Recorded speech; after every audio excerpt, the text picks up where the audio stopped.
चलिए दोस्तों, जानते हैं झारखंड की मुख्य बड़ी खबरों को मात्र 10 मिनट में। लेकिन उससे पहले हमारे चैनल को सब्सक्राइब नहीं किए तो सब्सक्राइब कर लें। गुमला में पेंगोलिन की खाल के साथ 2 गिरफ्तार। WCCB ने अंतर्राज्यीय तस्करी गिरोह का किया भांडाफोड़। दरअसल गुमला जिले में वन जीव अपराध नियंत्रण ब्यूरो WCCB ने एक बड़ी कार्रवाई करते हुए दुर्लभ पेंगोलिन की खाल की तस्करी का भांडाफोड़ किया है। इस मामले में 2 लोगों को 6.5 किलोग्राम पेंगोलिन की खाल के साथ गिरफ्तार किया गया है। यह गिरोह अंतर्राज्यीय तस्करी में शामिल बताया जा रहा है। कुरुमगढ़ वन प्रक्षेत्र पदाधिकारी जगदीश राम ने बताया कि गुप्त सूचना के आधार पर QRCT टीम ने रायडीह के मरियम टोली के पास छापेमारी की। इस दौरान तस्करी के उद्देश्य से ले जाई जा रही पेंगोलिन की खाल के साथ 2 अभियुक्तों को रंगे हाथ पकड़ा गया।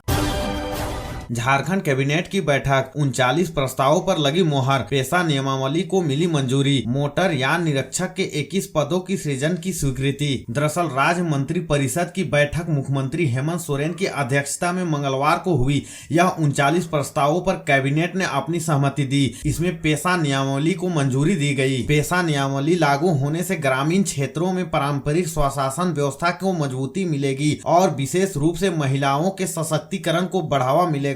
ग्राम सभाओं को तरजीह दी गई है। योजना बनाने में ग्राम सभा की भूमिका होगी। राज्य के अनुसूचित क्षेत्रों में पेशा एक्ट लागू होगा।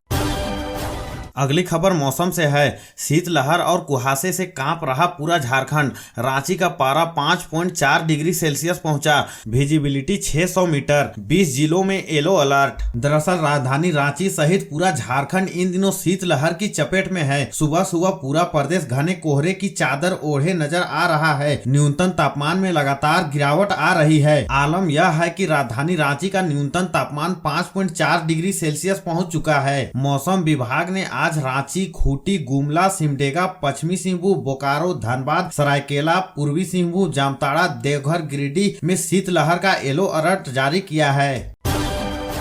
सिविल सर्जन के घर लाखों की चोरी। पाकुड़ में 3 माह से बंद था घर। खिड़की तोड़कर घुसे चोर। बाथरूम का नल भी ले गए। दरअसल पाकुड़ नगर थाना क्षेत्र के बैंक कॉलोनी स्थित एक घर में अज्ञात चोरों ने लाखों की चोरी को अंजाम दिया है। यह घर कोलकाता के सिविल सर्जन जयंतो सुल की पत्नी के नाम पर है। परिवार पिछले 3 महीने से कोलकाता में रह रहा था, जिसके कारण घर खाली था। चोरों ने खिड़की के रास्ते से घर में प्रवेश किया। उन्होंने घर में रखे फ्रिज, AC का कंप्रेसर, बिजली का सामान, खिड़की की एल्युमिनियम सीट, बाथरूम के नल, अलमारी में रखी साड़ियां, चादरें और अन्य घरेलू सामान चुरा लिए।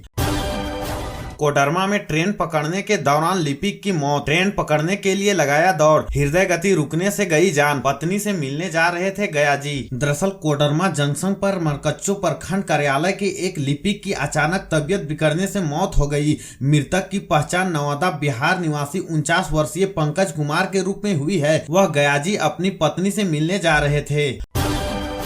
राष्ट्रपति द्रौपदी मुर्मू 29 दिसंबर को जमशेदपुर आएंगी। ऑल चिकी लिपि समारोह के समापन में होंगी शामिल। तैयारियां तेज। दरअसल राष्ट्रपति द्रौपदी मुर्मू 29 दिसंबर को जमशेदपुर आएंगी। वे करंडी स्थित जाहिरनाथ में ऑल चिकी लिपि के 100 वर्ष पूरे होने के उपलक्ष्य में आयोजित समापन समारोह में मुख्य अतिथि के रूप में शामिल होंगे। ऑल चिकी लिपि के शताब्दी वर्ष समारोह का आयोजन 22 दिसंबर से देश भर में शुरू हुआ है।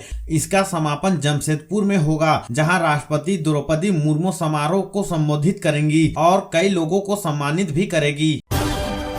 घने कोहरे ने रोकी रेल की रफ्तार। कोडरमा स्टेशन पर यात्री कर रहे इंतजार। 5-5 घंटे लेट से चल रही ट्रेनें। दरअसल कोडरमा जिले सहित पूरे झारखंड में कड़ाके की ठंड और घने कोहरे ने जनजीवन को बुरी तरह से प्रभावित कर दिया है। सुबह से ही छाए कोहरे के कारण दृश्यता बेहद कम हो गई है। इसका सीधा असर सड़क और रेल यातायात पर पड़ा है। सड़कों पर वाहन रेंगते नजर आ रहे हैं, तो वही रेल परिचालन पूरी तरह से अस्त व्यस्त हो गया है। धनबाद रेल मंडल से होकर गुजरने वाली 1 दर्जन से अधिक ट्रेनें घंटों देरी से चल रही है, जबकि कुछ ट्रेनों को रद्द भी कर दिया गया है। भाजपा प्रदेश अध्यक्ष एवं नेता प्रतिपक्ष बाबूलाल मरांडी ने कहा है कि राज्य सरकार आपदा या कष्ट देखकर नहीं बल्कि राजनीतिक फायदा देखकर मुआवजा तय करती है। इसी कारण कड़ाके की ठंड में बेघर हुए परिवारों की तरफ सरकार की नजर नहीं जाती। बाबूलाल मरांडी ने कहा है कि रिम्स की भूमि पर अतिक्रमण हटाया गया, जिन लोगों के घर तोड़े गए सरकार को छोड़कर उनकी पीड़ा सबको दिखी। इन लोगों को मुआवजा तो दूर सांत्वना देने तक कोई नहीं पहुंचा। उन्होंने कहा कि पेशा कानून हो या फिर रिम्स की अतिक्रमण का मामला, हर छोटे से लेकर बड़े फैसले तक कार्रवाई को सुचारू करने के लिए लोगों को हाईकोर्ट का सहारा लेना पड़ता है। और अगली खबर डुमरी के फायर ब्रांड विधायक टाइगर जयराम महतो को लेकर है। टाइगर जयराम महतो ने कहा है, छात्रों को विगत 2 वर्षों से स्कॉलरशिप नहीं मिलने के कारण छात्रों को काफी दिक्कत हो रही है, जिसके कारण छात्रों के लिए एक डिजिटल अभियान का शुरुआत किया गया है। उन्होंने एक पोस्टर जारी किया है जिसमें छात्र अधिकार स्कॉलरशिप डिजिटल आंदोलन लिखा हुआ है। यह आंदोलन आज सुबह 7 बजे #रिलीज स्कॉलरशिप से शुरू की गई। टाइगर जयराम महतो ने कहा, झारखंड का अभी वर्तमान में सबसे बड़ा मुद्दा यही है। इसके कारण गरीब मेधावी छात्रों को छात्रवृत्ति न मिलने से शिक्षा बाधित हो रही है।